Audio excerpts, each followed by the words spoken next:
que requieran pues de una terapia, ya sea por medicamento, por alguna infusión ya sea por nutrición, es importante para ellos, ¿cierto? Y más cuando son estos neonatos prematuros de muy bajo peso, pero no solamente para ellos pacientes, porque si bien en nuestra unidad también ingresan neonatos que son a término y que entran en muy malas condiciones de salud, ¿cierto? Hasta el punto de tener que hacer la reanimación. Sin embargo, estos dispositivos no están exentos de padecer complicaciones y tener factores de riesgo que pueden aumentar la mortalidad neonatal. Entonces, mira un punto muy importante y es que son unos dispositivos que tienen una finalidad y es ayudar al paciente, pero que también tiene unos factores de riesgo. Entonces aquí entramos nosotros a jugar un papel importante como el personal de salud, que somos los encargados de cierta manera de brindarles a ellos ese bienestar y ese confort y ayudarles a salir de esa condición de salud. Y que con estas prácticas y estos dispositivos que sean favorables no terminan siendo desfavorables para ellos. Entonces, de manera de justificación tenemos que, primero, son de vital importancia, juegan un papel importante en el medio hospitalario y, algo muy importante, tienen factor de riesgo. Entonces, por esto se hace necesario que nosotros tengamos a la mano guía, protocolo, que estandarice los cuidados de enfermería que nosotros vamos a realizar al día a día con estos pacientes que presenten acceso ya sea periférico y central. Y siempre digo periférico y central porque son dos accesos totalmente diferentes, pero que son importantes, que es una barrera de entrada para cualquier infección, cualquier microorganismo que puede causar infección o otras complicaciones, porque no solamente es la parte de infección, sino que hay otras complicaciones. El objetivo de este protocolo es brindar una información sobre los cuidados de enfermería relacionados con los accesos venosos periféricos y centrales, con la finalidad de minimizar las posibles complicaciones en el neonato. Entonces siempre buscamos que el paciente va a requerir un acceso venoso, es como sería, es de gran importancia, no pueden decir que no le vamos a colocar el acceso, el paciente lo necesita, hay que hacerlo. Pero ¿qué debemos de hacer nosotros? Realizar unos cuidados que me vayan a mí de cierta manera, a minimizar esas complicaciones del paciente. Entonces, es importante porque se da muchas complicaciones y mucho riesgo. El riesgo siempre va a estar ahí, pero depende de mis actividades, de mis intervenciones, que eso se minimice y que no llegue a presentarse un evento adverso en el paciente por estos dispositivos. Entonces, antes de entrar a lo que son las intervenciones que nosotros debemos realizar, es importante que hagamos un recorderis de algunos conceptos. Sé que todos lo saben, pero es importante que nosotros vamos así como a refrescar nuestros conceptos. Entonces decimos que es un acceso venoso periférico y que es un acceso venoso central. Pues el nombre lo dice, el acceso venoso periférico no es aquel más que la inserción de una vena superficial de localización extraaponeurótica, mientras que el acceso venoso central no es más que el abordaje de una vena de mayor calibre, de mayor profundidad y que se encuentra localizada central en el organismo. Entonces, acá coloqué una imagen, acá pues de un acceso venoso periférico, un yelco.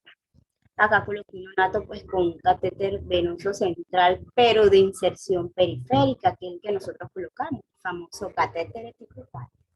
Entonces, su punta termina en una vena central, que es la cava, ya sea superior o inferior, de acuerdo al punto de inserción, pero que siempre lo abordamos desde una vena periférica. Y acá sí está ya el catéter central, que su inserción es de una vena central, que pues la que más se ve es la vena yugular y la subclavia. Eso es lo que coloca el cirujano, ya sea allá en la unidad o en el quirófano. Entonces, ambos catéteres cumplen unas funciones diferentes. Ambos catéteres, ambos accesos venosos son importantes en el mantenimiento de la salud del paciente si lo requiere. En ambos accesos se pueden presentar complicaciones si uno la ve como desapercibida, porque es un acceso venoso periférico, pero también se puede dar una infección a nivel local, sistémica, y también se puede presentar otras complicaciones que terminan también agudizando o empeorando la condición clínica del paciente. Si bien la finalidad de estos accesos venosos periféricos son demasiadas, yo agarré más que otras, pues para, digamos, ser más puntual. Dentro de ellos se encuentra la realización de estudios diagnósticos, se encuentra la administración de infusiones, aquí entra lo que son la administración de tratamiento, fármacos, alimentación nutricional, la administración de líquidos para la bulimia del paciente, administración de hemoderivados, aquí entra lo que son la administración de plaquetas, todo esto, y entre otros más.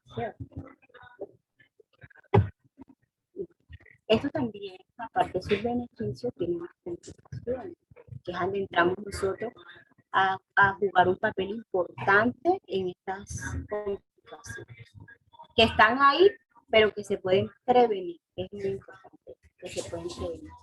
Entonces tenemos la flebitis, que no es más que la inflamación de una vena, pues ahí se encuentra el dispositivo, en este caso el gel o el capó. Acá, si hacemos un pare, la flebitis tenemos una ventaja en nuestra unidad, y es que nosotros todavía seguimos utilizando algunos métodos de fijación que están abolidos, estamos dando a recoger, precisamente porque no nos permite valorar el punto de inserción donde se encuentra ese intracambio. Entonces, por lo menos en nuestra institución, actualmente estamos trabajando con el esparadrapo y el micrófono. El hecho de ser este material pues blanco no me permite a mí visualizar esa zona. Entonces, en eso tenemos un poco de ventaja.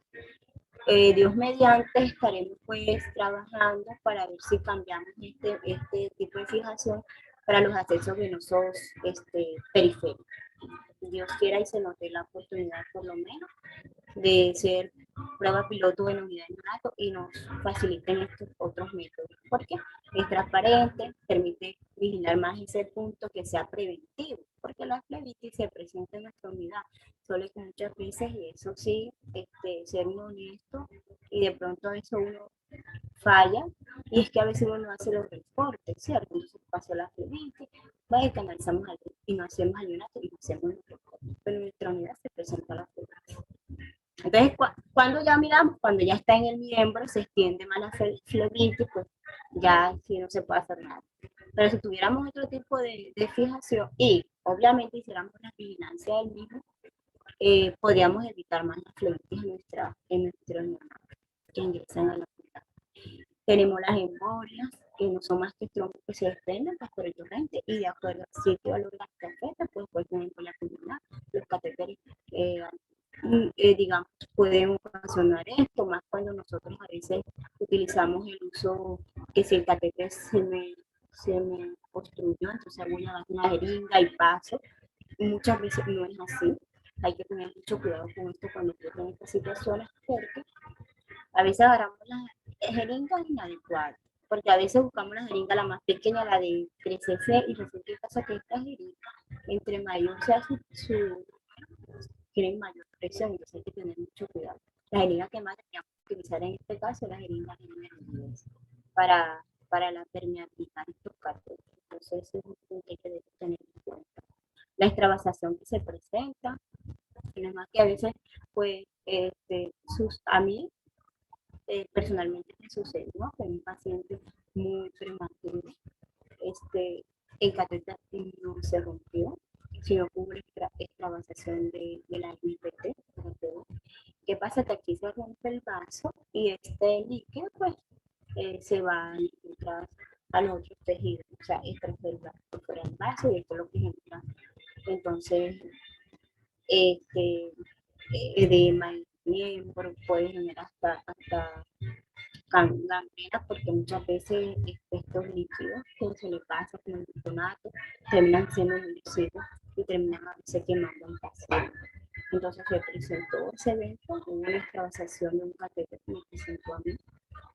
De hecho, pues a pesar de que se le hizo el rayo X, no se veía que el líquido estaba por fuera, pero sí ocasionó esta evacuación. Entonces, mira que esto sí se presenta en nuestra vida. No estamos alejando de estas complicaciones. Las infecciones también, que es un punto que por eso es colocar aquí en negrilla, porque es algo que vamos a profundizar un poco más de estas complicaciones que estoy mostrando.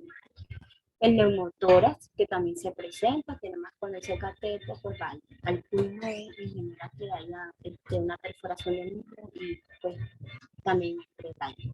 Desplazamiento del catéter, que igual el desplazamiento me genera un neumotórax, me genera otras cosas, arritmia, porque muchas veces esto lo que hace es que no entra sobrepasa la aurícula, el ventrículo, esto genera estimulaciones y genera arritmia con taquicardia del paciente. Entonces, si uno coloca un catéter y uno que el paciente se taquicardia, ¿qué puedo pensar? Pues que hay una sobreinserción de este catéter. Obviamente tenemos que apoyarnos el rayo X, pero ya eso es un signo que me dice a mí que el catéter está sobreinsertado. Igualmente pasa con el catéter central y es importante por eso que muchas veces en el desespero y no estoy pasando la bolita ni nada, sino que de pronto muchas veces que llega el cirujano, coloca el catéter, esto, uno seguía debe de hacer su rayo X inmediatamente, igual con el epicutáneo y el catéter central. Hablamos también de las obstrucciones y las obstrucciones, que pues, muchas veces parecen como que así lo mismo la oclusión, cuando muchas veces se da por posiciones del paciente, a veces se ocluye este catéter y a veces, como demora mucho tiempo, me genera a veces la obstrucción por el vaso por el sangrado, por el coágulo que se forma, el trombo, y esto es muy común en nuestra unidad. Entonces, esto es una también las complicaciones. Hablamos de pues, la infiltración y la extravasación, y hablamos de derrame pleural, porque también se puede presentar en caso de que haya unos desplazamientos de los pulmones, de líquido pulmonar, edemas y hasta la consecuencia de llevar hasta la muerte del paciente.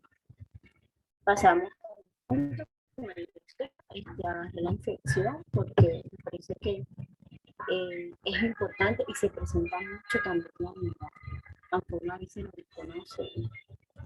Entonces hablamos un poco de lo que es la bacteriemia relacionada con los catéteres venosos.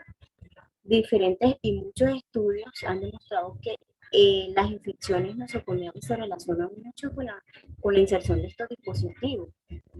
Es más, el 2 es la segunda causa de infecciones nosocomiales. Entonces, miren lo importante que son digamos, estas cifras para alertarnos a nosotros a la hora de realizar las intervenciones que debemos hacer o la manipulación, la inserción, manipulación y retirada de estos dispositivos.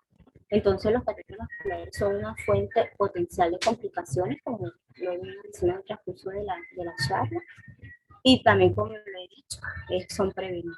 Entonces, en la bacteriemia es la llegada del microorganismo a la sangre y esta se da por dos vías. Alguna literatura también dice que se dan por tres. Decimos que está la llegada superficial, algo para hablarle. Decimos que esto es, pues imagínense un catéter, ¿cierto? Un catéter multiplicante, un catéter o un intraca. Entonces decimos que la vía extraluminal, que es cuando se contamina la parte externa del catéter o del intraca, y entra al organismo, pues lesionado, ahí se genera una colonización del microorganismo que en un determinado tiempo de 42 a 72 horas, esto pues, se va multiplicando estas bacterias hasta llegar al torrente sanguíneo. Entonces, esta es la vía extraluminal. Entonces, hablamos de otra vía que es la vía intraluminal, que ya es cuando esta vía es interna del catéter, es decir, cuando se administran los fármacos o las infusiones contaminadas cuando nosotros no hacemos, si bien en nuestra institución se maneja un central de mezcla, pues allá usan un protocolo estricto. Si allá usan el protocolo pues, de asepsia bastante estricto, eso debe de mantenerse hasta que se administre, porque nada vale que allá tengan hagan esas técnicas y acá al momento de administrarlo no se haga, entonces no estamos haciendo nada, no estamos haciendo nada, porque si lo preparo con lo administro sin guante, no hago lavado de mano adecuado, el medicamento se contamina, se lo pasa al paciente y ahí puede generar unas complicaciones y es la sepsis relacionada con los patógenos. Y entonces, miren, hablamos de la tercera que le había comentado que alguna literatura habla de la hematógena, que esta sí es cuando el catéter no se contaminó con la parte intraluminal ni extraluminal, sino que se da cuando se inserta, se implanta ese catéter en el paciente en un determinado tiempo. Supongamos que el paciente tiene un foco séptico distal, esas bacterias viajan a la punta del catéter, se colonizan, porque hay que tener en cuenta que no es que llegue una bacteria o un hongo y enseguida va a generar una sepsis, ¿no? Para que haya eso, debe haber un proceso de colonización, de réplica de estas bacterias, y después posterior generan sí la infección. Entonces así puede pasar eso. La hematógena es propia del paciente, una infección que tenga un foco, llega hasta la punta de ese catéter, se coloniza, y posterior ahí sí, de manera más agresiva, pues esas bacterias llegan al torrente sanguíneo. Hablamos entonces, le traje aquí como esta imagen donde me ilustra lo que es la vía extraluminal de todo eso lo que le estaba diciendo. Y acá coloqué la piel, porque en esta la piel juega un papel muy importante. Porque si yo no hago el lavado de mis manos adecuado, hay bacterias, ¿verdad? Contamino el catéter. Si la piel del paciente no se le hace una adecuada asepsia, en la flora cutánea tenemos bacterias. ¿Qué pasa? Que esas bacterias, al ser el contacto con el dispositivo, arrastra esas bacterias hasta la punta del catéter y ahí genera la colonización. Miren ahí, vemos que el catéter se contaminó porque ya sea que el personal de salud no hizo el lavado de manos adecuado o en su defecto no se hizo la técnica séptica bien en la piel del paciente. Ahí se hubo la colonización y ahí pasa el torrente. Y usted se imagina qué puede pasar en estos fermentos. Y vemos la otra vía, que es la vía extraluminal, que le hablaba que aquí son más las infusiones y los conectores son los protagonistas de esta historia.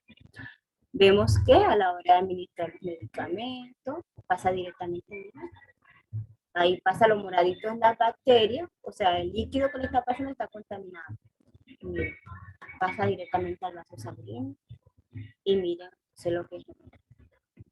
Por acá entre medio de la una y de la otra coloqué unos ojos que me dice, ojo, acá el lavado de manos en ambas vías juega un papel muy importante, pues miren, debemos realizarnos el lavado de manos adecuado, lavado de manos adecuado en todo su momento, con jabón, que se haga la espuma, hacer el arrastre de esas bacterias o de esos hongos.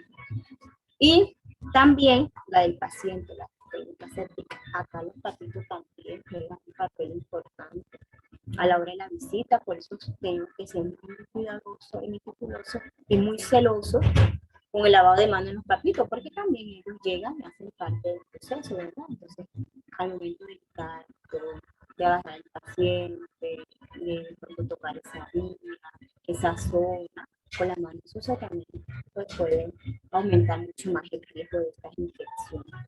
Entonces, esta parte por ahí siempre debemos tenerla clara.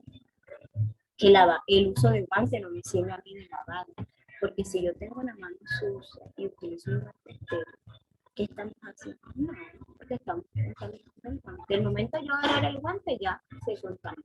Entonces no, es una barrera que me va a evitar de que no traspase pues, estos microorganismos al paciente. Hablamos de la etiología, que este estudio lo realizaron, donde me dice que hay muchos microorganismos que generan estas infecciones nosocomiales relacionadas con los catéteres centrales, y tenemos que los principales están los Staphylococcus y están las gram positivos, las Heterobacter gram, los bacilos gram negativos. Entonces, miren, es muy importante lo que yo les decía, el lavado de manos. Las principales bacterias, Staphylococcus epidermidis y las aereus, las aéreos. Estas se encuentran en la flora, en la flora cutánea de nuestra, de la piel, entonces, y del paciente, y como agente de cuidado de ese paciente, ¿cierto? Entonces, mira, hay algunos, por eso le decía, las más comunes están dentro de nosotros. Y por eso debemos hacer un lavado de manos. Si no hacemos un lavado de manos adecuado, reducimos, mejor dicho, reducimos en gran cantidad estas complicaciones. Y tenemos otras que las cándidas también, menos, pero también pueden generar. Entonces, son unos microorganismos ahí que están invisibles, pero que son letales. Y a la hora de entrar, ellos no nos preguntan ni consultan. Ellos van entrando y van haciendo desastre en la salud del paciente.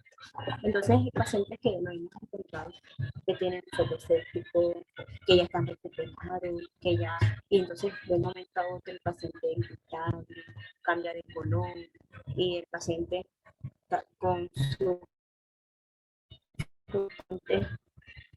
inestable y no sé qué pasa, el paciente infectado, ¿cierto? Entonces siempre tenemos que estar, ¿verdad?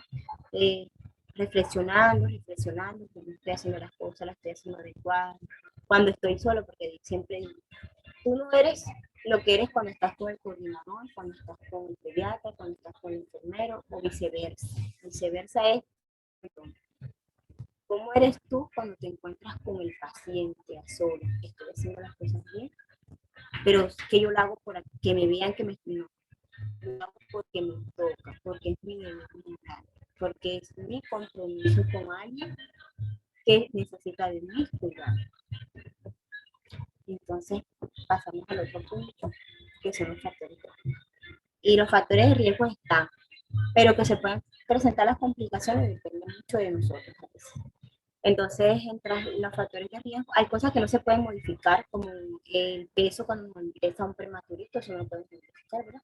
Pero otras actividades sí, que nos pueden mitigar esas complicaciones. Encontramos dentro de ellos fallos en la medida de asepsia, entonces acá no es más que, como les he venido diciendo, el lavado de manos, la técnica aséptica siempre debe realizarse adecuadamente.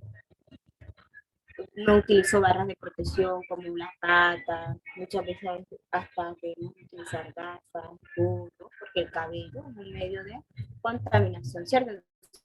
Tengo el cabello, pues no lo tengo tan largo así, pero puede ocasionar también el roce, no sé, y eso también lleva ahí, puede generar contaminación. Entonces, duración de la canalización. Si bien entre más tiempo demore estos dispositivos insertados e implantados ahí, es mayor el riesgo, por obvias razones. Es un dispositivo que no es del organismo, se rompe la barrera de protección de nosotros, la barrera de defensa que es nuestra piel, ya eso se rompe, esa es una puerta de entrada que está ahí, entonces entre más demore esa puerta abierta, más aprovecharán estos microorganismos para entrar, ¿cierto?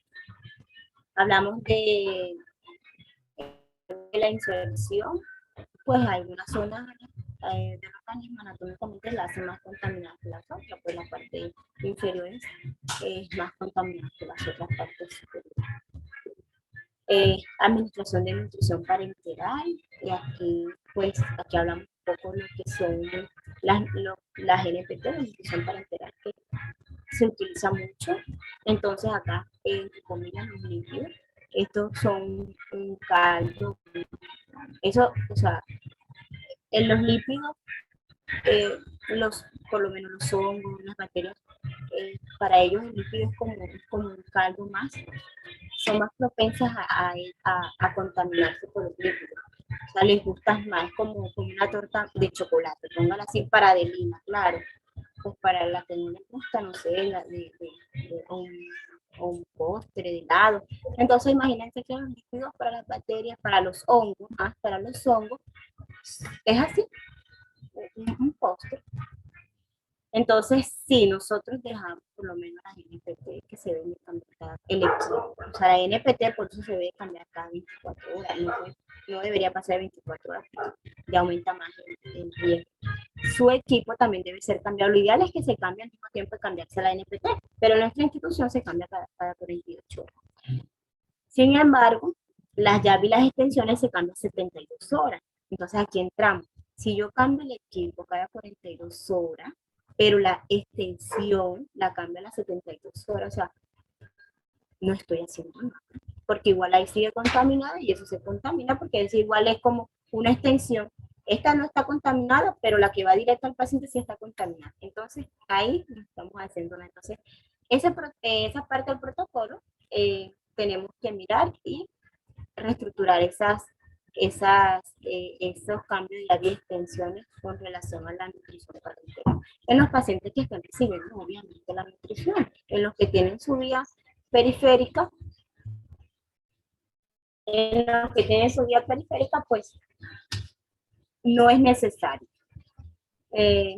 A las 72 horas se puede cambiar. Hablamos de los accesos venosos periféricos y centrales innecesarios, y aquí entramos nosotros. A mirar si el paciente lo requiere, si ya se le terminó su NPT, si no está recibiendo tratamiento, pues qué hace un paciente si no es prematuro con esa vía, ¿verdad?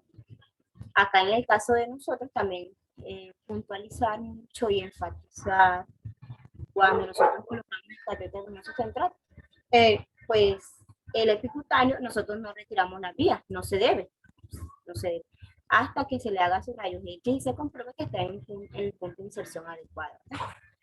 Si ya comprobamos eso, el paciente no me está recibiendo un tratamiento que requiera administrarse por la vía periférica, ¿para qué le dejamos esa vía? Entonces, le retiramos esa vía. Si ya comprobamos, no necesita, ¿para qué tenemos que a microorganismos? Serían dos puertas de entrada. Retiremos esa vía periférica.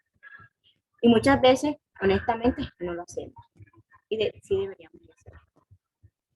Las conexiones y la vía extensiones cuestan medio ambiente, pues en nuestra unidad, gracias a Dios, manejamos lo que son las comprensas y esto nos sirve para envolver nuestras llaves. Entonces, con eso debemos continuar siempre, envolviéndolas también a la hora de administrar el medicamento, pues tratar de envolver esa jeringa con la misma bolsa que trae el medicamento, o en su defecto de una jeringa con en la unidad que no tenemos bolsa.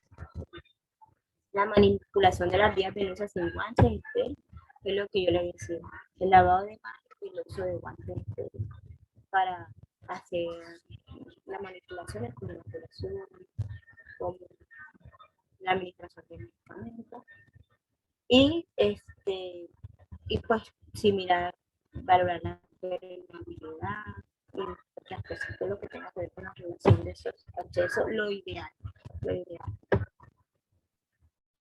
Entonces ya entramos acá, ya vamos bastante pues, avanzada, ya que entramos en lo que son los cuidados de los accesos venosos periféricos y centrales, que es nuestro pan de cada día, el que hacer de nosotros y a lo que nosotros tenemos que mejorar y continuar, porque hay cosas que venimos haciendo que tenemos que continuar con eso, porque pues, ¿para qué cambiar lo que está bien cerca? Entonces decimos que acá les puse lavado de manos en sus momentos, siempre, lavado de manos, siempre, en los 5 momentos, antes y después, porque también vamos a manipular otros neonatos y hay infecciones cruzadas. Entonces siempre lavado de manos es el pilar número uno, lavado de manos. Vigilar constantemente las vías venosas y muchas veces lo hacemos en la entrega de turno, mejor dicho, intransferible. Eso tiene que hacer siempre, revisar, luego de revisar cómo estoy, luego de revisar, asesorarme cómo estoy recibiendo la vía de mi paciente, si está permeable, si no está permeable, ¿cierto? Siempre vigilar constantemente las vías, pero no solamente al recibo, a la entrega turno, queremos hacerlo también durante el turno, porque si bien a veces se puede humedecer el tegadero, ¿cierto?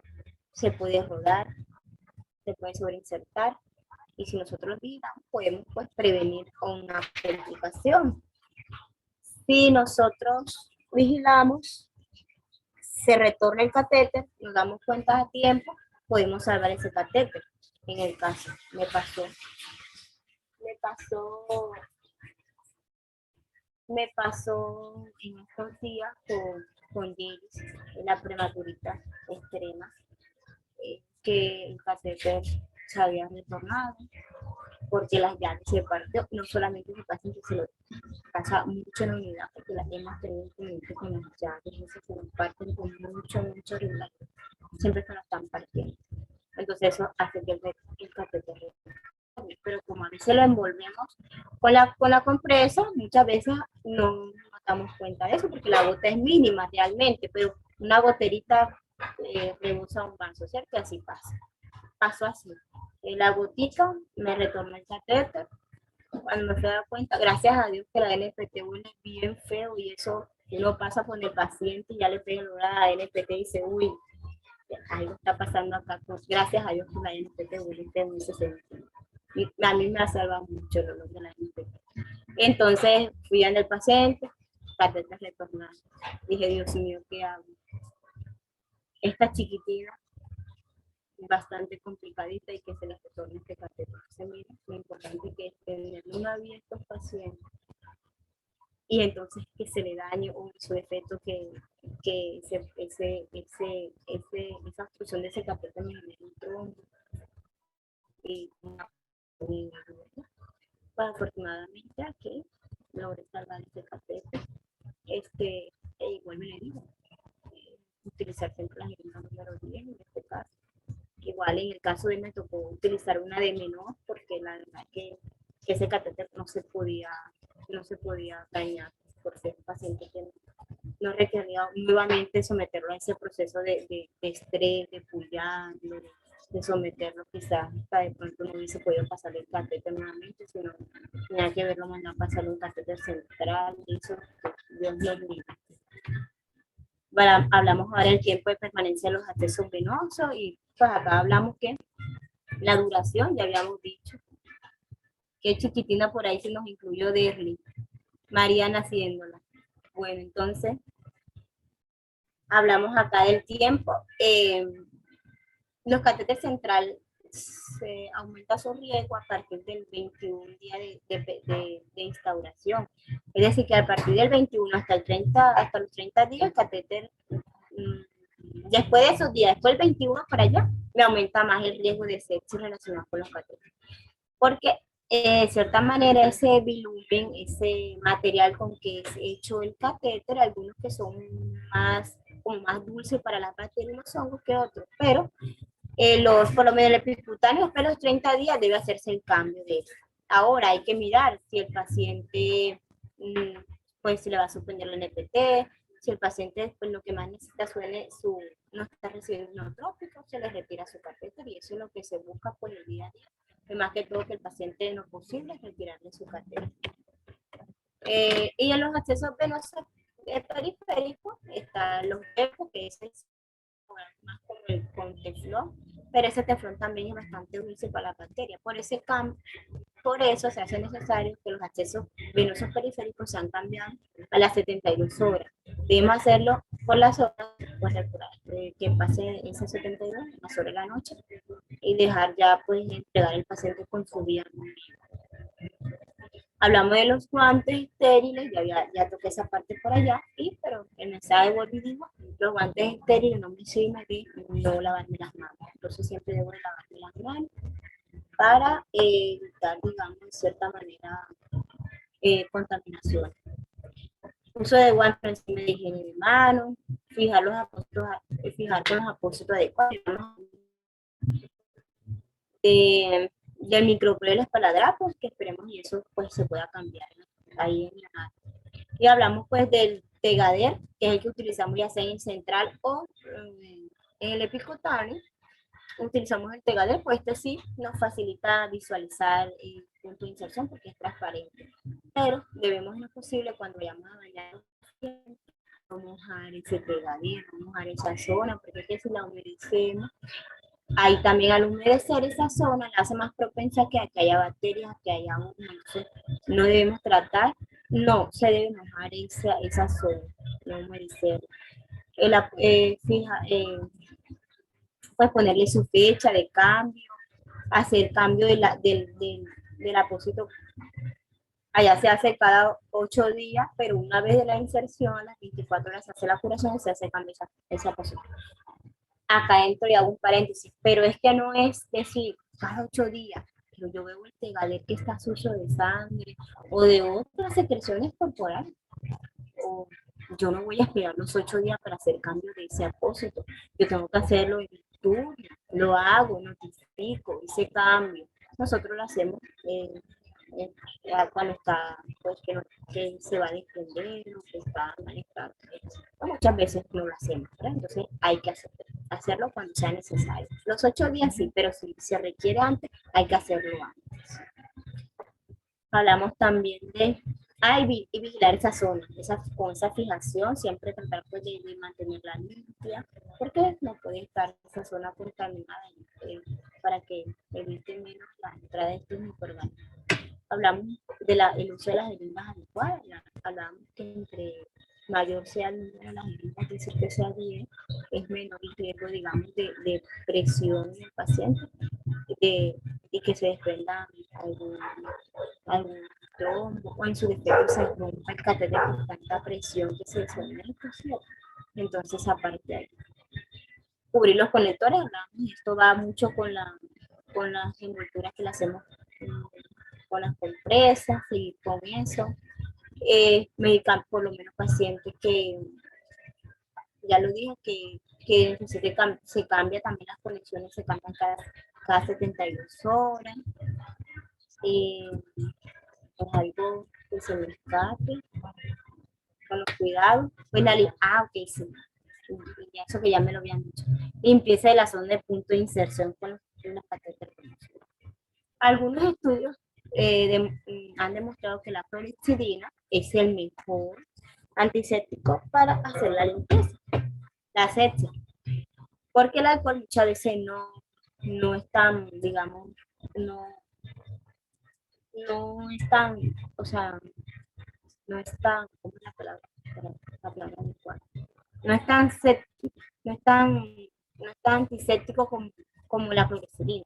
Lo que pasa es que la clorexidina a veces tiende a generar, muchas veces también se ha demostrado con la relación con dermatitis, pero una vez uno haga bien la acecha, pues uno hace bien la limpieza que no requiere residuo de clorexidina.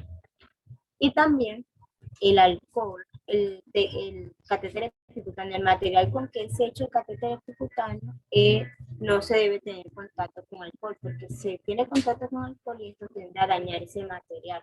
Entonces, ¿qué puede generar? Que si al momento de hacer la inserción le echo alcohol o la zona del bebé está muy llena de alcohol, hay que secarla siempre para pasar el catéter, porque esto se puede más adelante. Le inserto su catéter, pero más adelante se le puede generar una extravasación porque se rompió el catéter y porque también se rompió el vaso sanguíneo.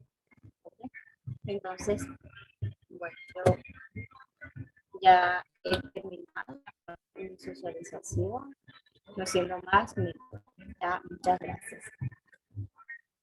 Dudas, inquietudes, por favor.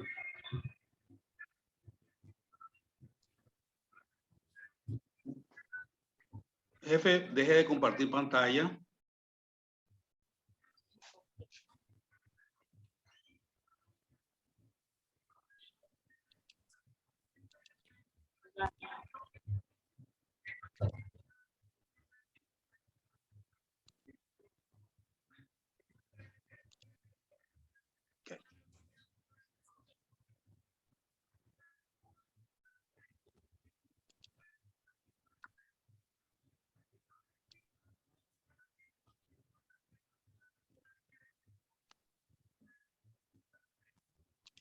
Ok. Bueno, jefe, muchas gracias por su participación. Realmente fue una capacitación muy detallada.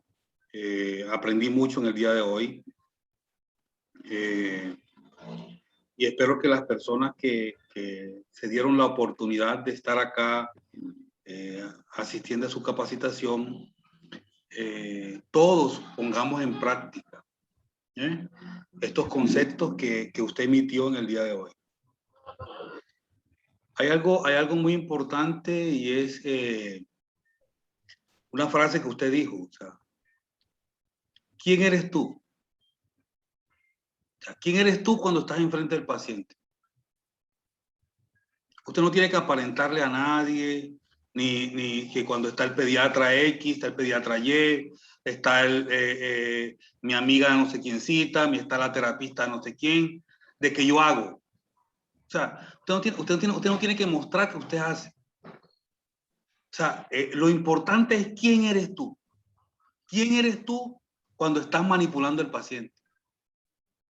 ¿Quién eres tú cuando estás preparando el medicamento? ¿Quién eres tú cuando estás haciendo el cambio de llaves y extensiones? ¿Quién eres tú cuando estás pasando el medicamento? ¿Quién eres tú cuando manipulas al paciente? Ese es lo más importante. ¿Quién eres tú?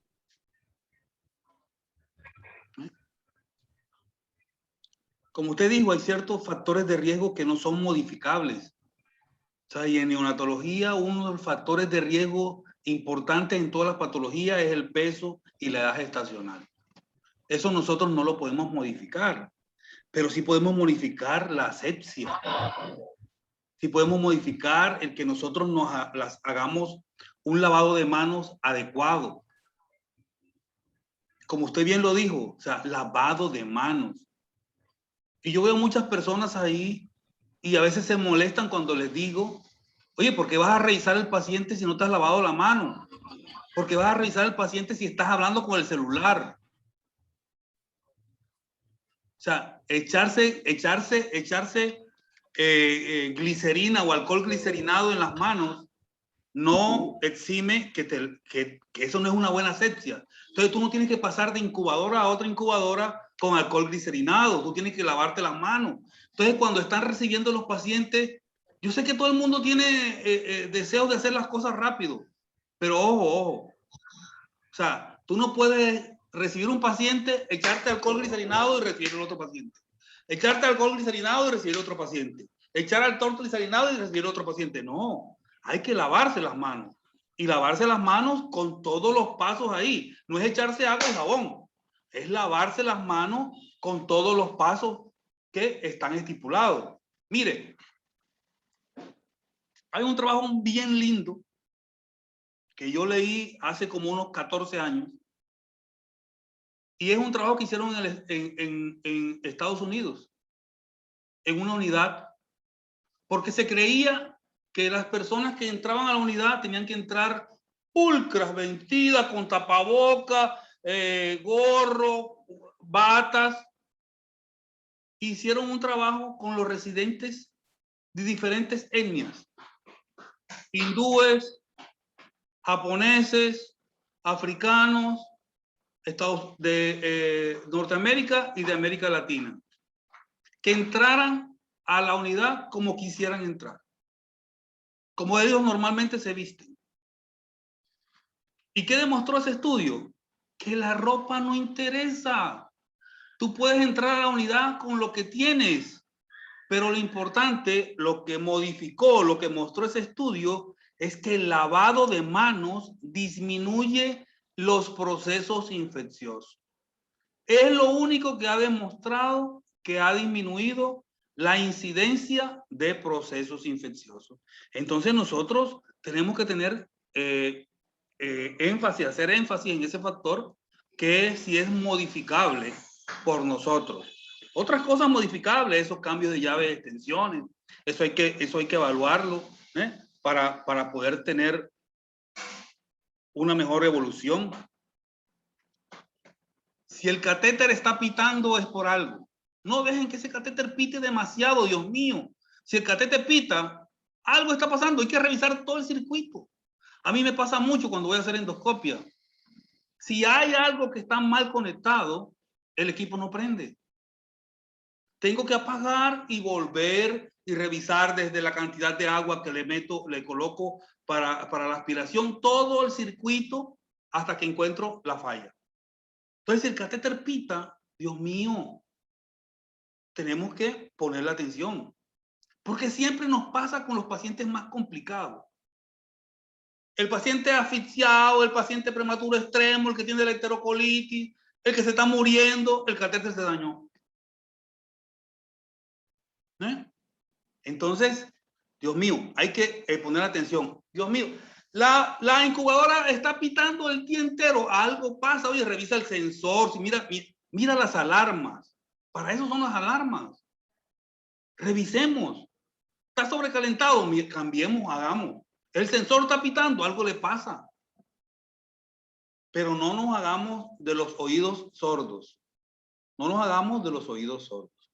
Entonces, esta capacitación fue súper especial. Voy a habilitar los micrófonos ahora para las personas que quieran participar, que me imagino que son muchas, que están con la palabra en la boca, que quieren hablar. Los voy a activar los micrófonos para que todos podamos participar. Ya están activados. La persona que quiera participar o que quiera aportar o que quiera hacer una pregunta a la ponente, por favor, los micrófonos están habilitados.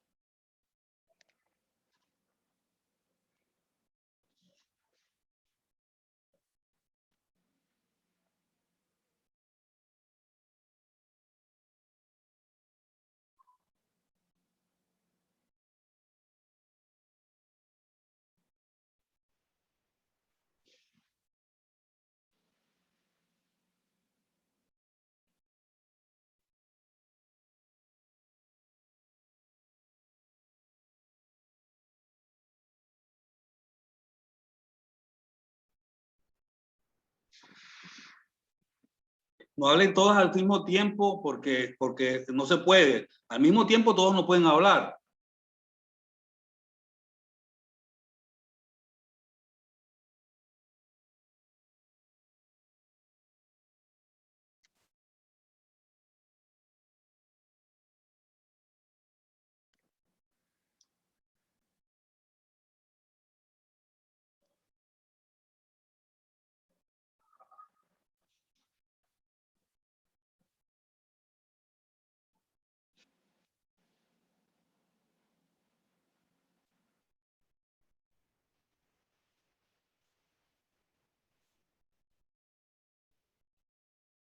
O sea, el silencio lo que dice es que todas las cosas están aprendidas, que nosotros no tenemos ninguna complicación, que nosotros hacemos todo así como dice el figurino que escribieron ahí, que nosotros no tenemos ninguna complicación, que nosotros hacemos todas las cosas bien, que nosotros no tenemos infección de catéteres, que nosotros no tenemos desplazamiento, que a nosotros no hay, con nosotros no hay flebitis, o que nosotros lo que hacemos es que prendemos entramos a la capacitación, dejamos eso abierto y nos vamos y no estamos pendientes de lo que están diciendo.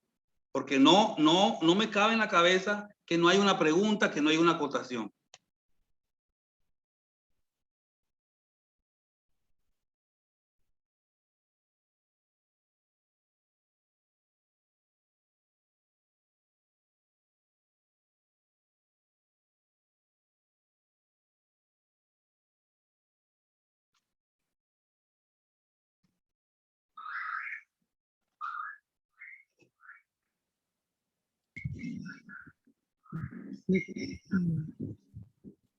¿Me escucha, no? Te escucho perfectamente, Luz Gregorio. O sea, de pronto no es pregunta, sino es como que reafirmar lo que dice la jefe, que es verdad que si el paciente tiene catéter, que para evitar contaminaciones, no dejar el paciente de pronto, aunque a veces son prematuros demasiado pequeños y a veces se dejan porque son difíciles de acceso venoso y entonces el catéter toca de hacerlo unos días más. y aún así, no sé, yo he visto que tampoco se han contaminado así dejándolo porque se pueden dejar hasta 30 días.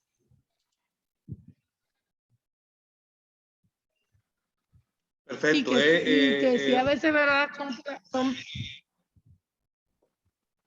A veces a los recién nacidos yo me ha tocado quitarles hasta 2 vías a los niñitos porque le dejan 2 vías.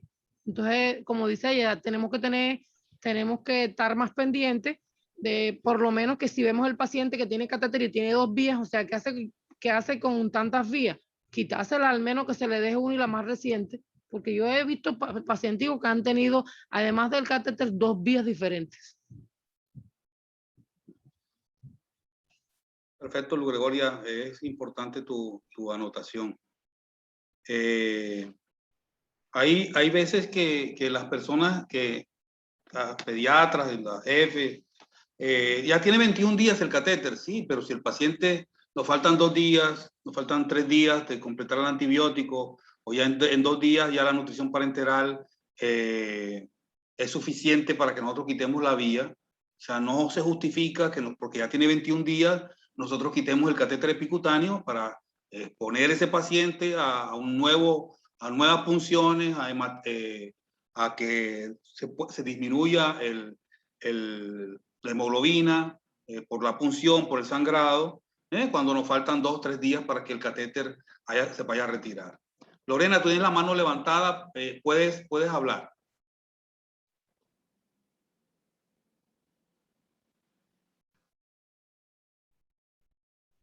Buenas noches. Bueno, no es Lorena, en realidad estamos conectados acá del celular de ella, pero habla Dailine.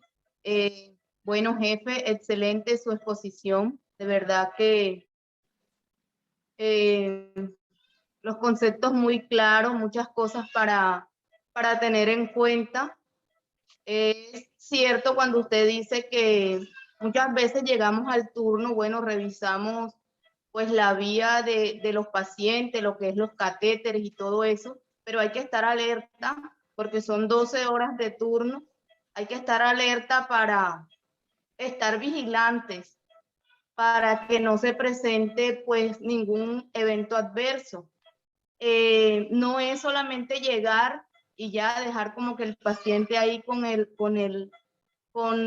acceso, hay que estar pendiente porque puede ocurrir en cualquier momento un evento adverso o cualquier complicación con ese acceso venoso o con los catéteres.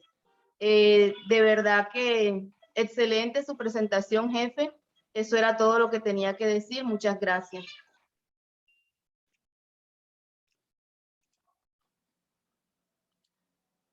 Muchas gracias, Dailine, por tu intervención. Realmente sí es importante que, como tú dices, son 12 horas.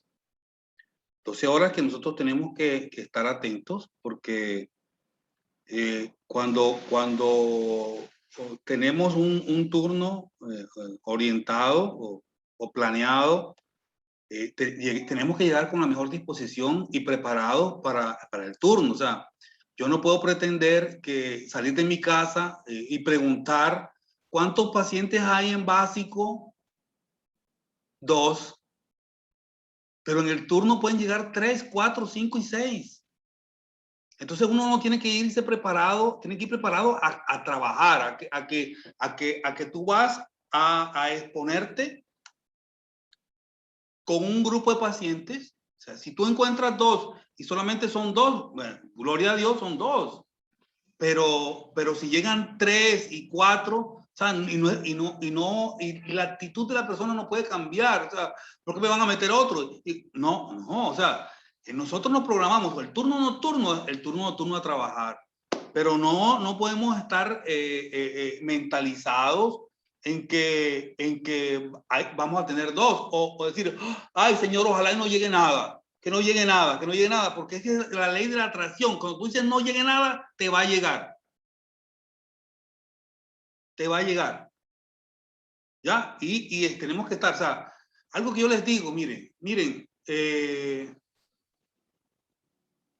tenemos que, si el paciente está en UCI o si el paciente está intermedio y yo tengo que tomar los signos y yo tengo que verificar si la destroza o la nutrición está pasando, yo tengo que revisarlo. O sea, no es sentarme y que me dicten los signos vitales. ¿Cuánto está la incubadora? Dítame ahí el número, dítame ahí la presión. ¿Cuánto fue que le dio? ¿Y cuánto está la saturación? ¿Y la frecuencia respiratoria? Listo. Y de ahí no te mueves. Yo he tenido turnos donde personas, y yo soy muy estricto en mi ronda. Me demoro, saco mis cálculos para que, por el bien del paciente. Y yo he cambiado órdenes ahí. Y cuando voy a coger la historia a las 12:30 del mediodía, está lo mismo, pasando lo mismo. O sea, que la persona que está ahí en la ronda, ni siquiera su paciente cambió el rumbo de lo que tenía que hacer.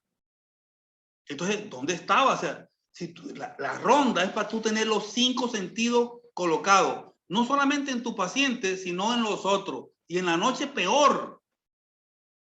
En la noche peor que nos dividimos el turno.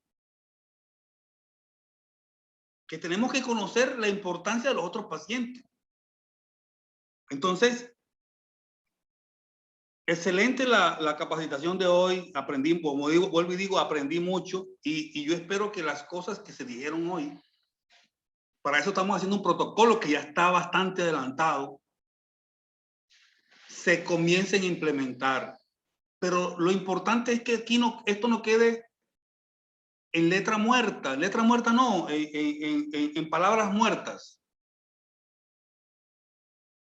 La idea de estas capacitaciones es que nosotros cambiemos nuestro chip y que mejoremos, que lo que hacemos bien lo hagamos mejor y que lo que no hacemos bien lo hagamos bien. Qué chévere cuando nosotros nos evalúan, porque ahí nos damos cuenta de que muchas cosas que estamos haciendo no son las adecuadas. A veces nos ponemos rabiosos y cuando nos tocan, alegamos, pero es bueno que nos digan las cosas para poder corregir. Porque todo lo que hacemos es intentando mejorar la atención que hacemos a esos recién nacidos. ¿Alguna otra participación?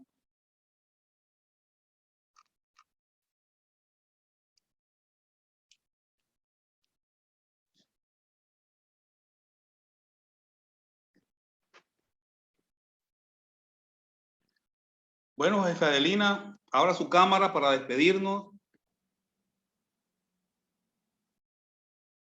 Ok, Luisa. Luisa, puedes abrir tu cámara, puedes hablar.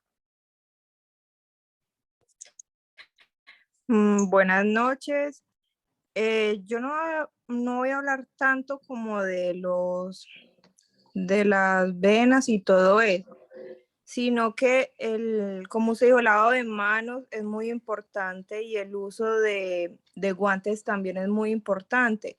Pero, por ejemplo, a mí me tocó un turno ayer en básico, que ayer fue un día muy crítico con lo de los guantes. Casi no nos están dando guantes y eso es algo que nosotros necesitamos y es muy importante para nosotros manipular los pacientes.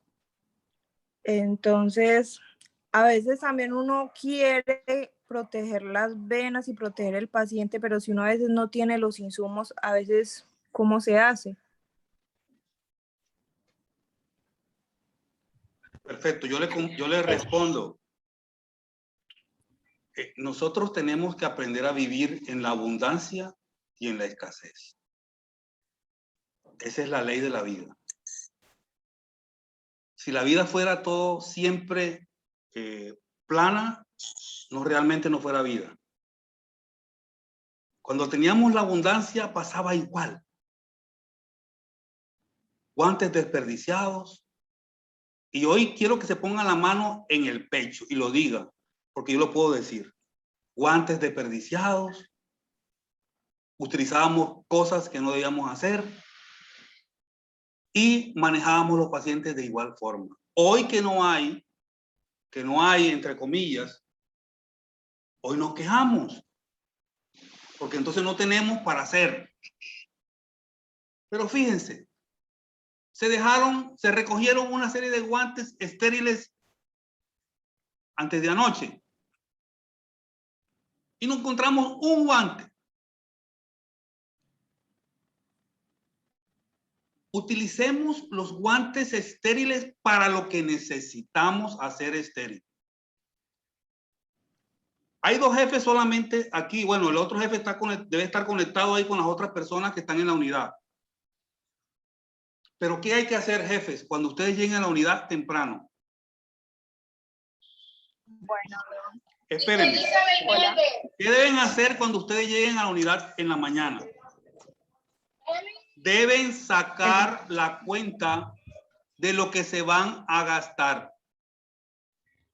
Yo tengo 19 pacientes. ¿A cuántos le hago cambios de pañal? Multiplico, saco la cantidad de guantes. ¿Cuántas nutriciones tengo que poner?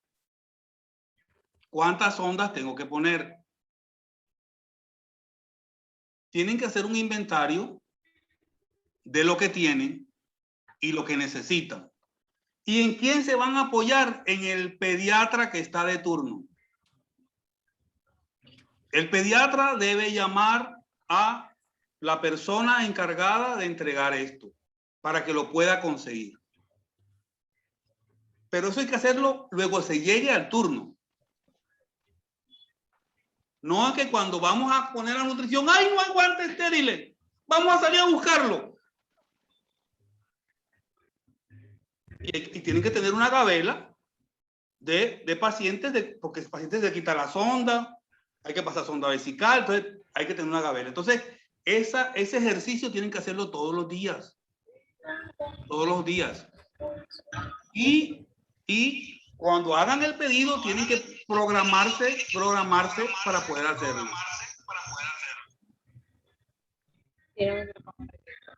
A ver, Damelis.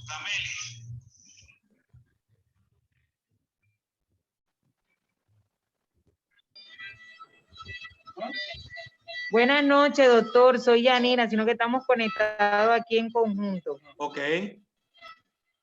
Referente a los guantes, doctor, yo entiendo que hay escasez, pero de verdad que están mandando muy poquitos insumos, muy poquitos guantes.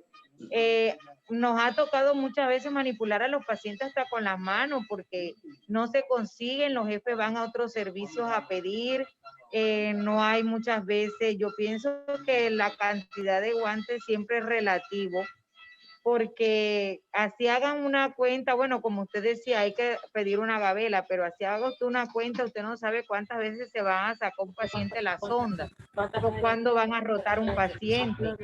Eso en cuanto a los estériles. Ellos mismos han dicho, los de depósito, que cuando no hay guantes de manejo, pues cojamos lo que tengamos y nos hacemos lo que tengamos. El protocolo es que si no tenemos una caja de guantes, al menos que es que depende de las actividades. Jefe Adelina, apague su micrófono. Entonces, pues nos quedamos muchas veces sin guantes, doctor. Ellos salen, los jefes, a buscar guantes en todos los servicios. Yo entiendo que en estos momentos hay escasez, pero es necesario al menos tener esos insumos que son requeridos aquí en la unidad.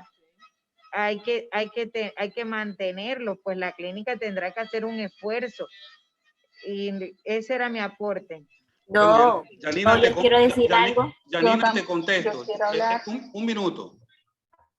Uno por uno. Yanina, te contesto. Con la jefe Allison hicimos el ejercicio el fin de semana. Habían entregado una serie de insumos. La jefe Allison hizo, se hizo la evaluación, se anotaron, se solicitaron y lo entregaron. Entonces, como les digo, eso se tiene que solucionar realizándolo de esa forma. Llegando en la mañana y haciendo el sondeo de lo que tenemos y qué necesitamos. O sea, eso que está ocurriendo en toda la institución. Pero si nosotros hacemos eso, vamos a tener a la mano los elementos necesarios. Ahora, nosotros no podemos limpiar catéteres con las manos, ni limpiar catéteres con guantes de manejo. Nosotros no podemos hacer punciones lumbares con guantes de manejo. No podemos colocar catéteres epicutáneos con guantes de manejo. No podemos pasar sonda vesical con guantes de manejo. No es lo adecuado. Y la persona que lo haga, eso le cae esa palabrita. ¿Quién eres tú? ¿Quién eres tú? O sea, si yo tengo la concepción que yo no puedo hacerlo, no lo debo hacer. O sea, entonces, mira, ahí tenemos un paciente. Estafilococo hominis. Eso es contaminación, uno de 2 cultivos. Hijo de la joven tritón que está ahí. Estafilococo hominis. Contaminación. Eso está en piel. Uno de 2 cultivos. Entonces comenzamos a poner antibióticos, ¿eh? Y realmente el paciente no lo amerita. A ver, jefe Allison. Hola, buenas noches. Las personas que ya, las personas que hablaron, que tienen la mano levantada, si no van a hablar nuevamente, por favor, bajen la manito. Jefe Allison. Bueno, con respecto al asunto de los insumos, ya como usted lo mencionó, hemos hecho el ejercicio, por ejemplo, voy a poner un ejemplo de hoy. Cuando yo recibí el turno, habían unos 80 guantes estériles. Me ingresaron 3 pacientes, pasé un catéter epicutáneo, tomé 1, 2, 3, 4, 5 hemocultivos. Solo en un día, en mis 12 horas de turno, prácticamente me acabé los guantes estériles. Tomar hemocultivos me gastó 4, tomé 5 hemocultivos, pasé un catéter epicutáneo, etc. Entonces, cuando uno le dice a Jessica, por más que uno como jefe le diga, hasta que usted no llamó ese día, si usted no es el que llama ese día, doctor Romero, le aseguro que ya no me hubiese entregado nada. Porque ya nos ha pasado en otras ocasiones que dicen que no hay, y hay que colaborarle a la clínica. Ni siquiera nos dan opción, como por ejemplo ese día solo hay 8, bueno, denme 8, que al menos van a estar estériles. Ese es otro asunto. Por ejemplo, a mí los guantes 8 personalmente me quedan súper grandes, bastante grandes. Tomando los hemocultivos hoy demoré un poquito más porque tenía miedo de puncionarme, porque como uno no maneja bien la agujita, o pasando el catéter epicutáneo, por ejemplo, uno no maneja bien la agujita porque esos guantes le quedan muy grandes a unos. Entonces, hay veces que por más que uno quiera colaborarle a la clínica, como me mencionó Jessica en unas ocasiones, hay cosas que para uno con el paciente necesita. Por ejemplo, en mi última noche, el doctor Fidel fue a colocar el tubo a tórax y él con guante 8 no.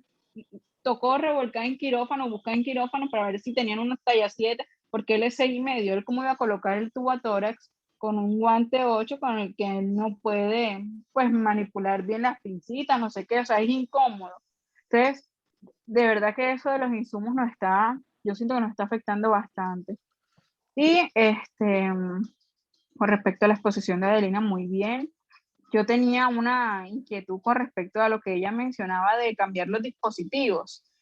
Yo, pues, digamos que uno leyendo encuentra que lo normal o lo recomendable es que duren 72 horas al menos las llaves y las extensiones. Pero pienso que sí, no sé, deberíamos investigar más respecto a eso y, por ejemplo, el equipo fotosensible, por cuestiones económicas, es que se cambia cada hora, cuando el deber ser es que con cada nutrición parenteral nueva se cambie ese equipo, porque como ella misma lo decía, de nada sirve que nosotros cambiemos una cosa si el resto del equipo sigue listo. Y Perfecto, jefe Allison. Yo pienso que la parte de los insumos, ustedes tienen que, después que hagan la evaluación en las mañanas, tienen que apoyarse del pediatra que está de turno, que tiene que comunicarse con la parte de almacén para que ustedes le puedan entregar los insumos. ¿Ok? A ver, diga, jefe Adelina, que quería hablar. No, yo lo que le estaba diciendo era, bueno, con relación a los insumos, Nuevo. era que, bueno, ese día se habló con Jessy, que ella decía que, bueno, que por este momento, como que aguanten un poco, porque la escasez de guantes está a nivel de Colombia, o sea, los proveedores no están dando la cantidad de guantes que están pidiendo, entonces más que todo es como este tiempo de crisis, esperar un poco para ya nuevamente, ya que se mejore la situación, pues sí pedir las cantidades que pedimos y que ellas sí nos envíen lo que pedimos pues, por el sistema. Entonces era eso. Que la cuestión más que todo es que es la crisis que estamos, los proveedores no están mandando la cantidad de guantes. Sí, Entonces, eso es. Lo que pasa es que nosotros no podemos esperar cambiar catéter en 7 días, ni podemos hacer la punción lumbar en 4 días, ni podemos hacer la limpieza del catéter en 5 días. O sea, como se lo dije ese día a ella, los procedimientos que son misionales no se pueden cambiar. ¿Por qué? Porque nosotros vamos a tener mayor número de infecciones, ¿ya? Y estamos manejando un volumen de pacientes grande. Entonces no podemos modificar, ¿eh?